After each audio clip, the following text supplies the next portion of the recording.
1000 ആണ്ട് സമാധാനത്തിന്റെ വഴി. അന്ന് ഞാൻ മടങ്ങി വരുമെന്നാണ് അവൻ പറഞ്ഞത്. എന്ന് മാത്രമല്ല, അവൻ മരിക്കുകയും മരിച്ചിട്ട് ഉയർത്തെഴുന്നേൽക്കുകയും ചെയ്ത വഴി അവനോട് തുല്യം ചാർത്തുവാൻ ഭൂമിയിൽ ആരുണ്ട് പ്രിയപ്പെട്ടവരെ?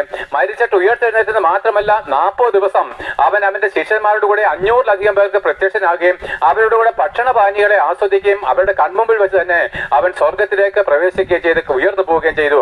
അവൻ പറഞ്ഞു, ഞാൻ രാജാവായിട്ട് മടങ്ങി വരും. നിങ്ങളോ യെരൂശലേമിൽ നിന്ന് വാങ്ങിപ്പോകാതെ ഞാൻ നിങ്ങളോട് വാഗ്ദത്തം ചെയ്തിരിക്കുന്ന ആത്മാവിന് വേണ്ടി കാത്തിരിക്കണം.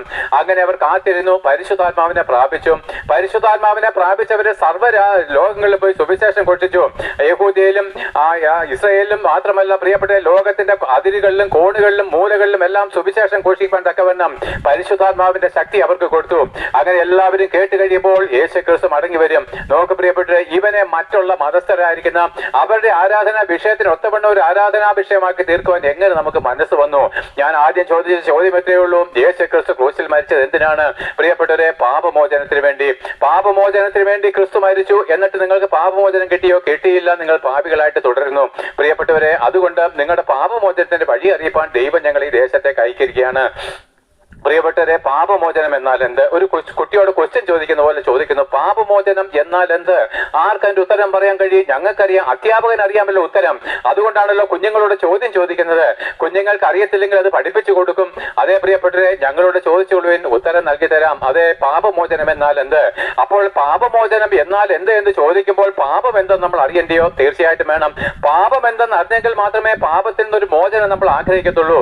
പ്രിയപ്പെട്ടവരെ, നമ്മളെല്ലാവരും പാപികളാണ്. നിങ്ങൾക്കറിയാമല്ലോ, ആരും പാപമില്ലാത്തവരായിട്ട് ജനിക്കുന്നില്ല.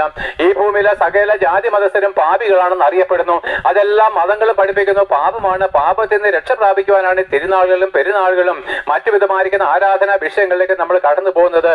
പക്ഷേ ലജ്ജാകരമെന്ന് പറയട്ടെ, നൂറ്റാണ്ടുകളായിട്ട് നമ്മൾ അനുവർത്തിച്ചു വന്ന ഈ മതവിശ്വാസത്തിന് ഇന്നവരെ പാപമോചനം ലഭിച്ചോ? ഇല്ല.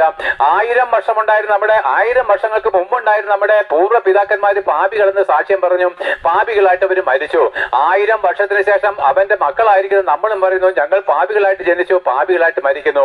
അപ്പോൾ ആ 1000 വർഷമോ അതിലധികമോ വർഷങ്ങളും ഇതേ ആചാരങ്ങളും അനുഷ്ഠാനങ്ങളും വിശ്വാസത്തെ നമ്മൾ പിന്തുടർന്നിട്ടും ഇന്നേവരെ പാപത്തിൽ നിന്നൊരു മോചനം വന്നില്ല. അപ്പോൾ പിന്നെ പാപം ഏതോ വലിയ കാര്യമാണ്.